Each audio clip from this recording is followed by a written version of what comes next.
दोस्तों, आप सबको पता है 3 महीने पहले मैंने मेरे वीडियोस से आपको ये क्लियरली बताया था कि आने वाले महीनों में गोल्ड और सिल्वर करेक्शन एंड कंसोलिडेशन कर सकते हैं। और आपके अभी ये सामने है कि हमारे वो व्यू को 3 महीने पूरे हो चुके हैं। और 3 महीने पहले जहां पर गोल्ड और सिल्वर थे, उन्हीं लेवल्स के नीचे आज भी गोल्ड सिल्वर काम कर रहे हैं। फर्क सिर्फ अब इतना है कि हमने हमारा नजरिया गोल्ड सिल्वर के ऊपर अभी गिरावट पे खरीदारी का इन्वेस्टमेंट पर्पस के लिए कर दिया है। और हमने ये क्लियरली कहा है कि अगर आने वाले हफ्तों में आपको गोल्ड और सिल्वर के अंदर कोई भी 3 से 5% की गिरावट मिलती है, तो भी आपको वहां पर अपना नजरिया इन्वेस्टमेंट के लिए खरीदारी का रखना चाहिए। क्योंकि हमें लगता है कि आने वाले हफ्तों में गोल्ड और सिल्वर अपना करेक्शन एंड कंसोलिडेशन खत्म कर सकते हैं और तेजी में भी आ सकते हैं। और उसका क्या कारण है, हमने आपको हमारे पिछले वीडियोस के अंदर बताया है। दोस्तों, मैंने कभी भी मेरे वीडियोस से आपको ट्रेडिंग की सलाह नहीं दी है। मैंने हमेशा इन्वेस्टमेंट के ऊपर ही फोकस रखा है। ये 2024 का साल अभी खत्म होने को है और 2025 का साल जल्दी ही शुरू होगा। ये अवसर के ऊपर मैं मेरे YouTube के दोस्तों को जो लगातार ट्रेडिंग करते रहते हैं, कुछ राय मेरी तरफ से ज़रूर देना चाहूँगा। आप एक सफल ट्रेडर कैसे बन सकते हो, ये मैं आपको आज के वीडियो से बताने की कोशिश करूँगा।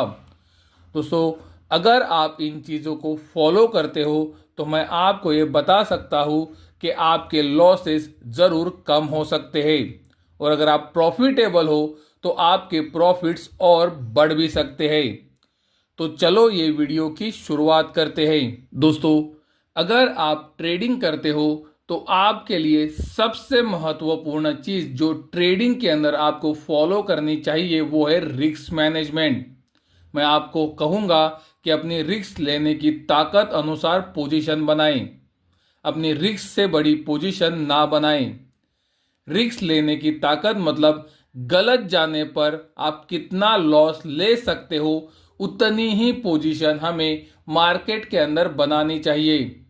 दोस्तों, रिस्क मैनेजमेंट सबसे महत्वपूर्ण है और अगर आप इसे सही तरीके से फॉलो करोगे तो आप ट्रेडिंग के अंदर सफल जरूर हो सकते हो। चलो इसे एक एग्जाम्पल से समझते हैं। सिल्वर का प्राइस समझो 1 लाख के पास चल रहा है और आपकी रिस्क लेने की यानी कि लॉस सहन करने की ताकत एक ट्रेड पर 2% की है और आप सिर्फ एक लॉट के अंदर ही हमेशा काम करते हो।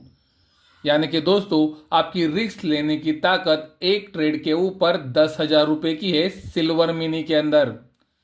समझो किसी की राय सुनकर या फिर मेरी राय सुनकर आपने सिल्वर मिनी के अंदर अपनी पोजीशन को डबल किया। दोस्तों, अगर आपकी रिस्क लेने की ताकत 2% की है यानी कि 10,000 रुपए की है, तो 2 लॉट खरीदने की वजह से अगर सिल्वर 1% भी गिरता है तो आपकी रिस्क लेने की ताकत खत्म हो जाएगी। दोस्तों, कृपया इसे समझो, मैं आपको क्या बताने की कोशिश कर रहा हूं। आपकी रिस्क से बड़ी पोजीशन क्यों नहीं होनी चाहिए? क्योंकि अगर सिल्वर 2% की जगह सिर्फ 1% भी गिरता है तो भी लॉट साइज बढ़ाने की वजह से आप तुरंत एक बड़े लॉस में आ सकते हो और आपका नजरिया सही होने के बावजूद भी आप वो ट्रेड से निकल जाओगे। और इसीलिए मैं आपको कह रहा हूं कि अपनी पोजीशन अपने रिस्क के अनुसार ही बनाओ। यानी कि आप जितना लॉस सहन कर सकते हो उतनी ही पोजीशन आपको बनानी चाहिए। रिस्क मैनेजमेंट मार्केट के अंदर दोस्तों इसीलिए महत्वपूर्ण है क्योंकि ट्रेडिंग के अंदर जो पहला लॉस है वो हमेशा छोटा लॉस होता है। अगर आप सही समय पर लॉस बुक नहीं करोगे तो लॉसेस सिर्फ बढ़ेंगे और इसीलिए ट्रेडिंग के अंदर कहा जाता है कि पहला लॉस छोटा लॉस। अगर आप लॉस सही समय पर नहीं काटोगे तो लॉसेस सिर्फ बढ़ेंगे।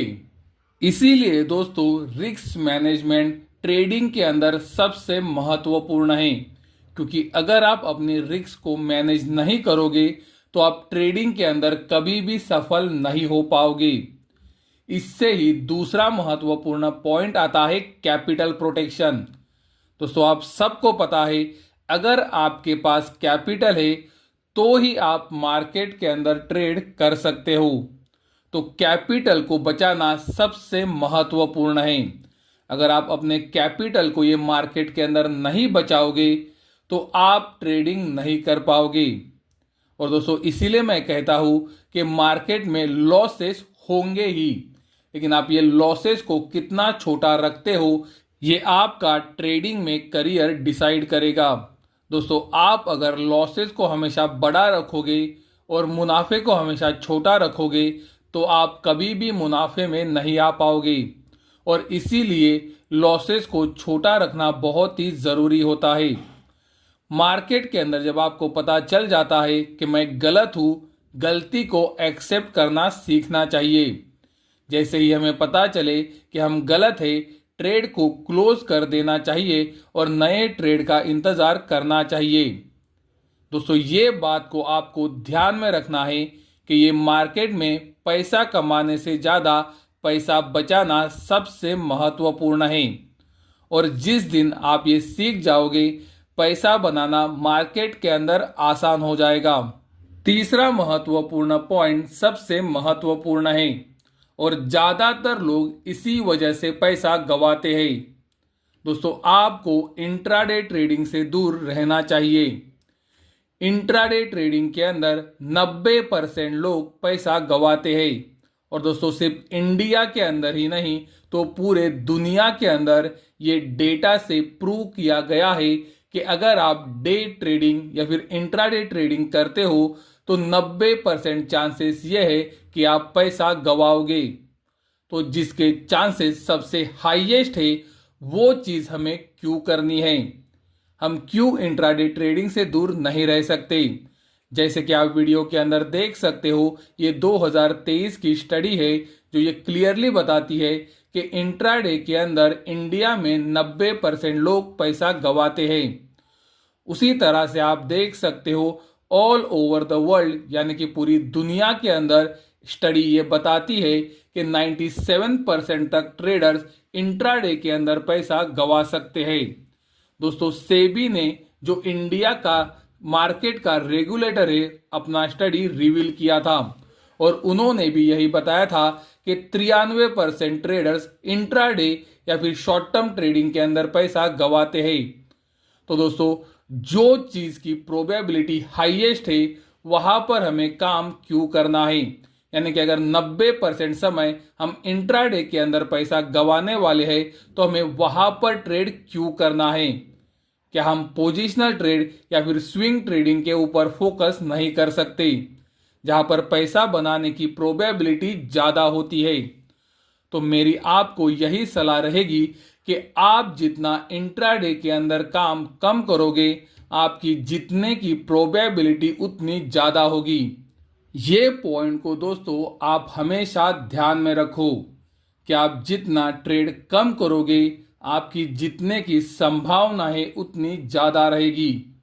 क्योंकि दोस्तों इंट्राडे ट्रेडिंग के अंदर दुनिया में ये डेटा से प्रूव किया गया है कि 90% तक लोग पैसा सिर्फ गंवाते हैं। ये बात को भी आपको ध्यान में रखना है कि मार्केट के अंदर विश्लेषण यानी कि एनालिसिस सही होना और ट्रेड सही होना ये दो अलग बातें हैं।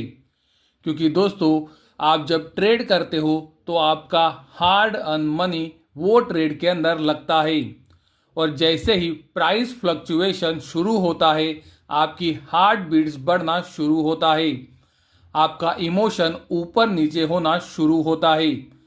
तो अगर मार्केट के अंदर वॉलीटिलिटी बढ़ती है तो आपका विश्लेषण यानी कि एनालिसिस सही होने के बावजूद भी आप वो ट्रेड से निकल सकते हो। तो दोस्तों ये बात को हमेशा ध्यान में रखो कि विश्लेषण यानी कि एनालिसिस सही होना और ट्रेड सही होना दो अलग चीज़ें हैं। और इसीलिए मार्केट के अंदर भावनाओं के साथ यानी कि इमोशंस के साथ ट्रेडिंग मत करो। अगर आपकी गलती हुई है तो उसे एक्सेप्ट करो और वो ट्रेड से निकल जाओ। मार्केट में हर तेजी मंदी का मुंह कोई भी नहीं पकड़ सकता है। बड़े और स्मार्ट लोग भी इसे नहीं पकड़ सकते। लेकिन दोस्तों, बड़े और स्मार्ट लोग एक चीज करते हैं जो रिटेल ट्रेडर्स नहीं करते हैं, और वो है हेजिंग। वो जब भी ट्रेडिंग करते हैं वो हमेशा हेजिंग के साथ ट्रेड करते हैं। यानी कि वो सिर्फ बाय पोजीशन नहीं बनाएंगे या फिर सिर्फ सेल पोजीशन नहीं बनाएंगे। वो अगर बाय पोजीशन बनाएंगे तो उसके अगेंस्ट सेल पोजीशन बना के उसको हेज भी करेंगे, ताकि दोस्तों अगर लॉसेस होते हैं तो वो लिमिटेड हो। और दोस्तों, इसीलिए मैं आपको कह रहा हूं कि मार्केट के अंदर हर तेजी मंदी का मुंह स्मार्ट मनी और बड़े प्लेयर्स भी नहीं पकड़ सकते, तो हम भी उसे नहीं पकड़ पाएंगे। और आखिर में दोस्तों, ट्रेडिंग को एक बिजनेस की तरह ट्रीट करना चाहिए। क्या आप अपने बिजनेस के अंदर हर साल पैसा डबल करते हो? अगर नहीं तो ट्रेडिंग के अंदर आपको हर महीने पैसा क्यों डबल करना है?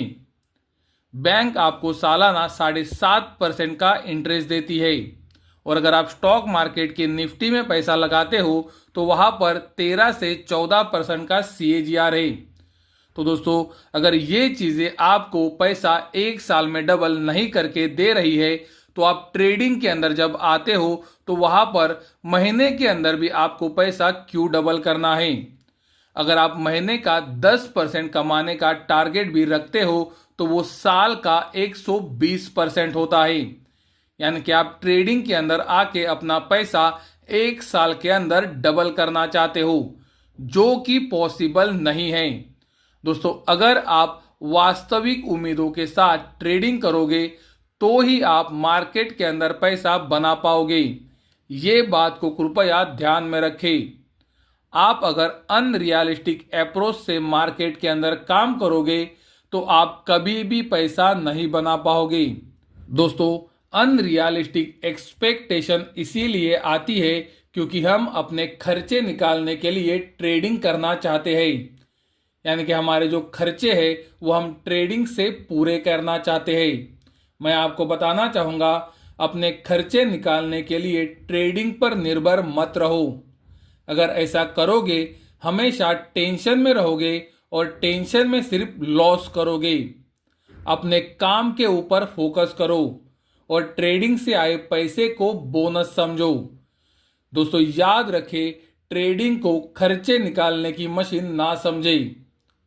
आप ट्रेडिंग जरूर करो, लेकिन ट्रेडिंग से खर्चे निकालने के लिए डिपेंड ना रहो, क्योंकि अगर आप खर्चे नहीं निकाल पाए तो आप हमेशा टेंशन में रहोगे, और अगर टेंशन में रहोगे तो ट्रेडिंग के अंदर हमेशा लॉसेस होंगे।